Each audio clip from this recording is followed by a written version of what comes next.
Bienvenue dans ce tutoriel portant sur le sommaire des résultats de laboratoire dans CrystalNet.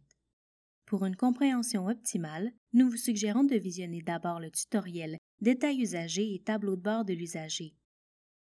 Dans ce tutoriel, vous apprendrez à utiliser adéquatement les filtres et les options de tri spécifiques au sommaire des résultats de laboratoire et à consulter les résultats structurés de laboratoire, l'antériorité des résultats et le journal de la requête dans CrystalNet. Dans l'onglet Laboratoire du détail usagé, vous verrez les différents filtres possibles ainsi que le tableau sommaire des résultats de laboratoire. Attardons-nous d'abord aux filtres. Ici, il est possible de filtrer les requêtes selon le type de résultat, tous les résultats, résultats critiques et résultats anormaux. Notez qu'en filtrant par résultats anormaux, les résultats critiques s'affichent également. L'icône d'information permet de visualiser les différents codes d'interprétation des résultats. Vous pouvez également rechercher des requêtes par date de prélèvement, par date de dernière modification ou encore par visite. Par défaut, les requêtes des 365 derniers jours sont affichées. Le nombre de jours, dans le passé ou dans le futur, peut cependant être configuré par votre établissement. Finalement, il est possible d'afficher les requêtes d'un regroupement interlaboratoire choisi en le sélectionnant dans le menu déroulant « Laboratoire ». Cliquez sur l'icône de l'étoile pour sélectionner un regroupement favori. Ce regroupement favori est appliqué par défaut lorsque l'intervenant accède à l'onglet « Laboratoire », peu importe l'usager en contexte. Pour voir toutes les requêtes inscrites au tableau sommaire des résultats de laboratoire selon les filtres en vigueur, il suffit d'utiliser la barre de défilement. Les renseignements suivants se trouvent dans le tableau.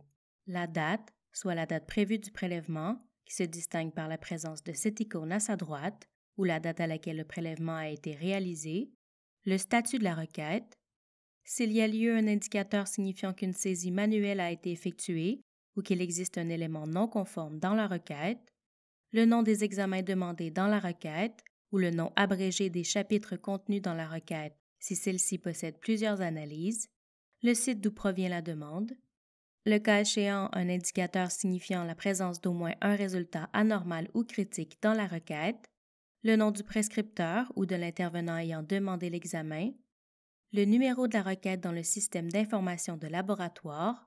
Notez qu'en cliquant sur celui-ci, vous pouvez consulter le détail de la requête et sachez que le visuel de la requête diffère selon qu'elle a été créée dans CrystalNet ou dans un système d'information de laboratoire.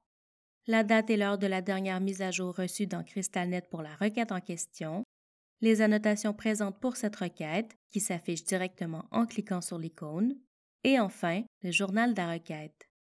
Si un triangle bleu s'affiche dans la colonne Examen, c'est qu'un commentaire existe pour la requête. Cliquez sur le triangle pour visualiser le commentaire. Le chevron situé à gauche de la date de prélèvement permet d'ouvrir une requête et d'en consulter les résultats structurés. Notez qu'ouvrir une requête non consultée à l'aide du chevron modifiera son état. La requête passera de non consultée à consultée. Ouvrir une requête à l'aide du chevron permet de voir les éléments suivants.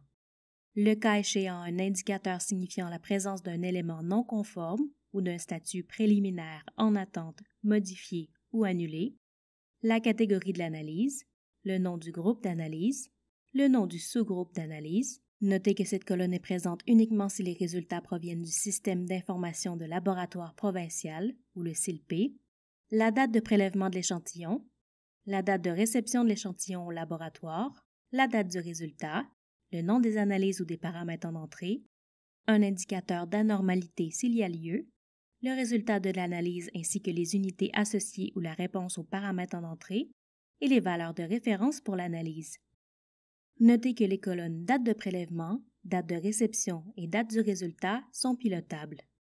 Si un triangle bleu s'affiche pour une analyse ou un groupe d'analyse, c'est qu'un commentaire a été effectué. Un aperçu de ce commentaire s'affiche dans la case.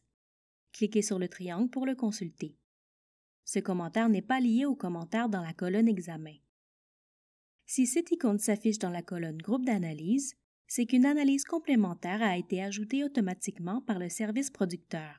Cet ajout est aussi appelé un test réflexe. Notez que les tests réflexes sont présents uniquement si les résultats proviennent du SILP. La fonctionnalité antériorité des résultats permet de consulter les résultats des analyses de laboratoire sous forme de tableau ou de graphique, pour une période de temps désirée. Pour consulter l'antériorité des résultats, sélectionnez d'abord les analyses désirées, soit sur la ligne d'une requête ou dans le détail de la requête.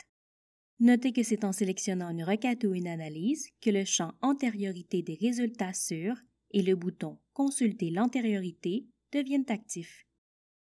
Cliquez ensuite sur « Consulter l'antériorité ». La fenêtre « Antériorité des résultats » s'affiche. Ici, vous pouvez modifier la période pour laquelle vous souhaitez voir s'afficher les résultats antérieurs, puis cliquez sur le bouton pour rafraîchir le tableau. Cliquer sur un résultat dans le tableau d'analyse permet d'accéder au rapport de chaque requête en format PDF. Le rapport s'affiche à droite de l'écran. Dans le visualiseur, une barre de défilement permet de consulter toutes les pages du rapport. Pour fermer le rapport, cliquez sur le X dans le coin supérieur droit. Pour faire afficher l'antériorité des résultats sous forme de graphique, sélectionnez les analyses désirées et cliquez sur « Générer un graphique ». Le fonctionnement de ce graphique est identique à celui des tendances des résultats. Pour en savoir davantage, nous vous invitons à consulter le tutoriel à ce sujet.